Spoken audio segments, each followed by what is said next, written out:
Deuxième partie, étape de la contractualisation des marchés publics. L'approbation des marchés. Cette section traite le processus par lequel les marchés publics de travaux, fournitures ou services obtiennent leur validation finale.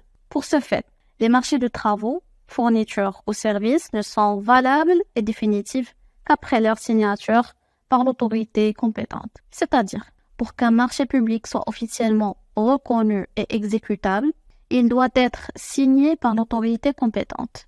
Cette autorité est l'organisme ou la personne ayant le pouvoir légal de valider et d'engager le marché au nom de l'entité publique. L'approbation des marchés ne doit intervenir qu'après expiration d'un délai de 15 jours, qui veut dire que l'approbation officielle d'un marché ne peut avoir lieu qu'après une période d'attente de 15 jours. Ce délai est essentiel pour assurer la transparence et permettre toute contestation ou vérification nécessaire avant la validation finale. Aussi, à compter de la date d'achèvement des travaux de commission, ce délai de 15 jours commence à partir de la date à laquelle la commission chargée d'évaluer et de sélectionner les offres termine ses travaux. Cela signifie que la commission a achevé son évaluation et rendu ses décisions. Et finalement, la date de signature du marché par l'attributaire lorsqu'il est négocié après publicité et mise en concurrence veut dire que si le marché a été négocié après une procédure de publicité et de mise en concurrence, qui veut dire aussi après un appel d'offres ou une procédure similaire,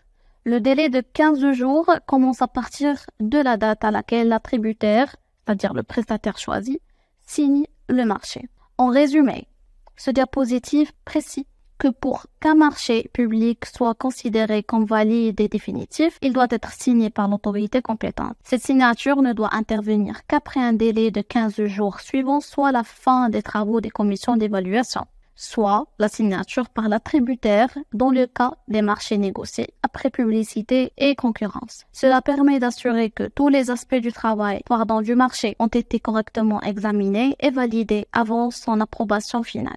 Notification des marchés. Une notification des marchés consiste à informer officiellement l'attributaire, c'est-à-dire le prestataire choisi, que le marché lui a été attribué et qu'il peut commencer les travaux ou le service ou les fournitures. Une notification de marché doit intervenir avant tout commencement d'exécution des prestations objets des dits marchés. Cela veut dire qu'avant que l'attributaire ne commence à exécuter les prestations prévues par le marché, il doit avoir reçu la notification officielle du marché. Cela signifie que l'attributaire ne peut pas débuter les travaux tant qu'il n'a pas été officiellement informé de l'attribution du marché. Encore, le marché doit être notifié à l'attributaire dans un délai maximum de 75 jours. Cela veut dire qu'il y a un délai maximum de 75 jours pour notifier l'attributaire d'un marché. Ce délai commence à courir à partir de l'une des deux dates suivantes. À compter de la date fixée pour l'ouverture des plis, si le marché est attribué suite à un appel d'offres ou une procédure forme d'appel à la concurrence, le délai de 75 jours commence à partir de la date à laquelle les plis sont ouverts, de la date de la signature du marché par l'attributaire lorsqu'il est négocié. C'est-à-dire que si le marché a été attribué par une procédure de négociation, le délai de 75 jours commence à partir de la date à laquelle l'attributaire signe le marché.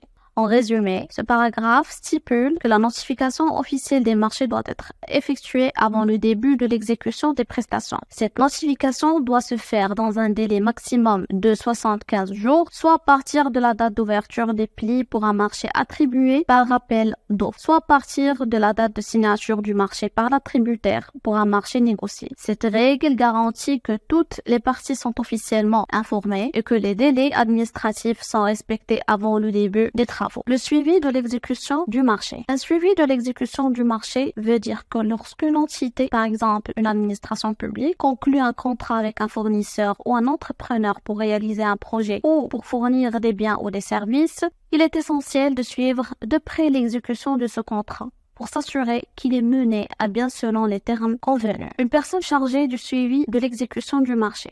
Dans certains cas, l'entité peut désigner un de ses agents spécifiquement pour suivre l'exécution de ce marché. Cette personne est appelée personne chargée de suivi de l'exécution du marché. Cette désignation se fait lorsque le marché est d'une importance ou d'une complexité telle qu'elle nécessite un suivi particulièrement attentif. Définition des tâches et des actes à apprendre. Cela veut dire que si une personne est désignée pour ce suivi, le document contractuel, généralement appelé cahier des souscriptions spéciales, doit clairement définir les tâches de la personne chargée du suivi de l'exécution du marché, c'est-à-dire que cela inclut toutes les responsabilités et les activités spécifiques que cette personne doit accomplir pour s'assurer que le contrat est exécuté correctement. 2. Les actes à prendre pour assurer sa mission, c'est-à-dire que cela fait référence aux décisions ou actions que la personne chargée du suivi est autorisée à prendre pour garantir que le contrat se déroule conformément aux attentes sans nuire aux responsabilités de l'autorité compétente. Ainsi, les attributions dévolues à l'autorité compétente, c'est-à-dire, enfin, il est précisé que les tâches et les responsabilités de la personne chargée de suivi ne doivent pas interférer avec les compétences et les responsabilités de l'autorité compétente. Cela signifie que même si une personne est désignée pour suivre l'exécution du marché, l'autorité compétente reste responsable à la supervision globale du contrat. En résumé, ce diapositive stipule que dans les contrats publics complexes ou importants, une entité peut désigner une personne spécifique pour suivre de près l'exécution du contrat. Les tâches de cette personne et les actes qu'elle autorise à accomplir doivent être clairement définis dans le cahier des prescriptions spéciales, tout en préservant les responsabilités de l'autorité compétente.